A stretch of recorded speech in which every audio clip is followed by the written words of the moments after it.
ہر آسمان کا فاصلہ 500 سال کا ہے. بتاؤ کہ کیا کیسا عالم ہوگا آسمانوں کا, کیسا عالم ہوگا, کیسی قدرت ہوگی اللہ کی.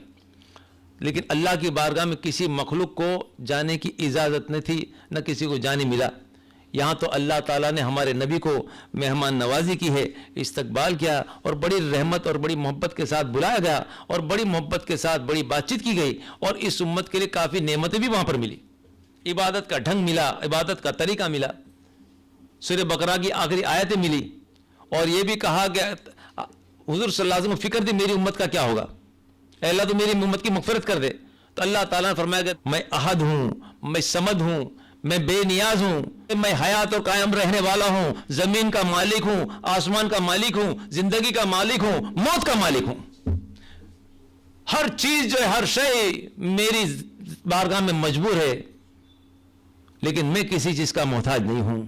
اے محمد صلی اللہ علیہ وسلم, آپ کو ہم راضی کر دیں گے, بس بات تو اتنی ہے کہ آپ کے امتی کو یہ سمجھا دینا کہ میرے ساتھ کسی کو شریک نہ کرے, میرے ساتھ کسی فرشتے کو شریک نہ کرے, نہ کسی بندے کو شریک کرے, نہ چاند کو شریک کرے, نہ سورج کو شریک کرے. میں وحدہ لا شریک ہوں, میں واحد ہوں. آپ کو ہم خوش کر دیں گے. اگر آپ کے امتی اگر شرک نہ کرے گے تو ضرور ضرور ہم اس کی مغفرت کر دیں گے, ضرور ضرور مغفرت کر دیں گے اور جنت تک پہنچا دیں گے. تو بزرگوں, دوستوں اور میری ماں بہنوں, اللہ کا زبردست احسان ہے, اللہ کا زبردست احسان ہے. کتنا احسان ہے اللہ کا, اللہ کا کتنا احسان ہے, زبردست احسان ہے کہ اللہ نے سب سے پہلے تو اللہ نے ہم کو ایمان کی دولت سے مالا مال کیا. کتنا زبردست احسان ہے. اللہ کا یہ بھی احسان ہے کہ آخری زمان کے نبی کی امت میں ہم کو اللہ نے شامل کر دیا. اللہ کا یہ بھی احسان ہے کہ مغفرت کے اللہ تعالیٰ نے انتظام بھی کر دیے, مغفرت کے انتظام کریے. جب اتنا احسان کیا تو اور ایک احسان یہ بھی ہم پر کر دے کہ اللہ جب تو نے زندگی دی ہے تو تیری رضا والی زندگی عطا فرما. جب تو نے زندگی دی ہے تو تیری رضا والی زندگی عطا فرما, تیرے رسول کی رضا والی زندگی عطا فرما. جب تو موت عطا فرما تو تیری رضا والی تو ہم کو موت عطا فرما. ہمارے شکر کو تیری بارگاہ میں قبول فرما. اے اللہ, نبی کی سفارش ہم کو نصیب فرما. تیرے نبی کے ہاتھ سے ہو جو کوثر کا جام نصیب فرما. اے اللہ, دونوں جہان کی خیر عطا فرما اور دونوں جہان کے شر سے تو ہماری حفاظت فرما. اے اللہ, پورے ایمان والے بندے جتنے بھی سب پر تو کرم اور رحم کا معاملہ فرما. قیامت کے ہولناک منظر سے تو ہماری حفاظت فرما. قبر کی منزل کو, حشر کی منزل کو, ساری منزلوں کو تو آسان فرما. تیری رحمت کے صدقے طفیل میں, رحمت العالم کے صدقے طفیل میں ہم سب کو تو جنت الفردوس عطا فرما. وآخر دعوانا الحمدللہ رب العالمین برحمتک یا ارحم الراحمین.